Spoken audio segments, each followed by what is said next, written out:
O cliente é o único chefe que importa. Anota aí. Por quê? Porque tem muitos empresários por aí que esquecem desse pequeno detalhe.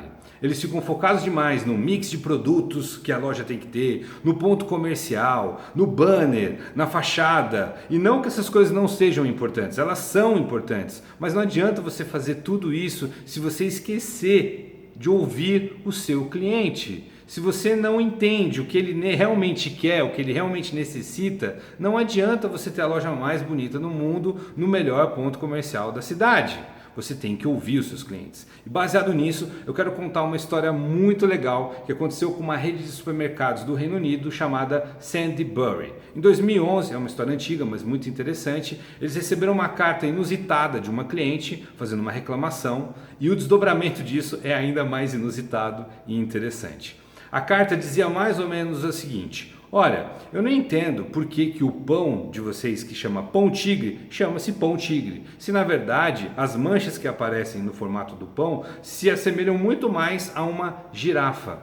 E aí esse cliente assina a carta como Lili, 3 anos e meio. É isso mesmo, foi escrito por uma criança.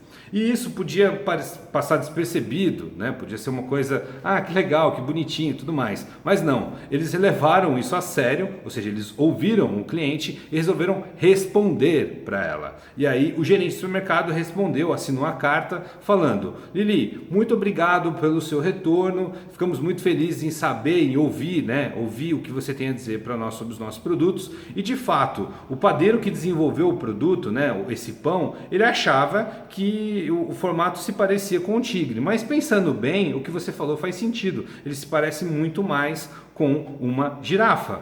E aí ele assina a carta e manda um presente, né? um cartão de presente, um cupom, né? Para ela usar no supermercado na próxima compra. E aí ele assina com o nome dele, e é engraçado porque ele assina com o nome dele e coloca lá 27 anos e meio, que para poder fazer a mesma brincadeira que estava escrito na carta da Lili, que ela dizia que tinha 3 anos e meio.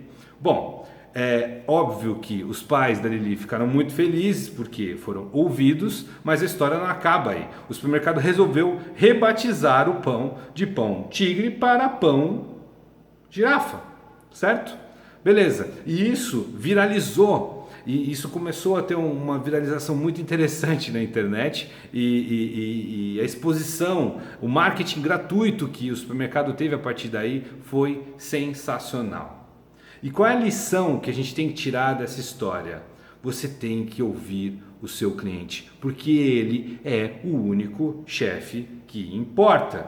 E mais importante do que isso, né? Histórias conectam as pessoas. Então, a partir do momento que eles resolveram levar aquilo a sério, responder, rebatizar o nome do produto, eles estão levando aquela história a sério e isso viralizou com outras pessoas. Então aprenda a como aplicar essa mesma técnica, certo? Por mais espontâneo que tenha sido por parte deles, isso é uma técnica que você pode aplicar no seu negócio, ouvindo o seu cliente, às vezes mudando o nome do produto para que o cliente fique mais confortável com aquilo que ele está comprando. Mas a coisa mais importante que você tem que sair desse vídeo com isso é o seguinte: pessoas fazem negócios com pessoas e não com empresas. Se você aprender isso, os resultados da sua empresa com certeza serão melhores. Essa foi a dica de hoje e a gente se vê no próximo vídeo.